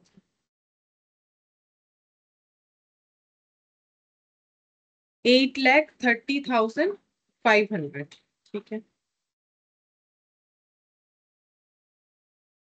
अच्छा नहीं, ये मेरा गलत आ गया, 8,30,500 नहीं आएगा 100। ठीक है, फिर से एक बार चेक करते। 6,80,000 प्लस 21,200 प्लस 22,400 प्लस, अच्छा ये गलत लिखा है मैंने, स्पेयर पार्ट्स वाला खर्चा। ठीक है, देखिए स्पेयर पार्ट्स इंटू 5,000, ये 5,600 नहीं, ये 5,000 है, ये गलत लिख दिया है। ठीक है, ये अमाउंट गलत लिख दिया है, इसको ठीक करने पे 5,000। अच्छा, फिर 6,500 3,400 18, 11, 12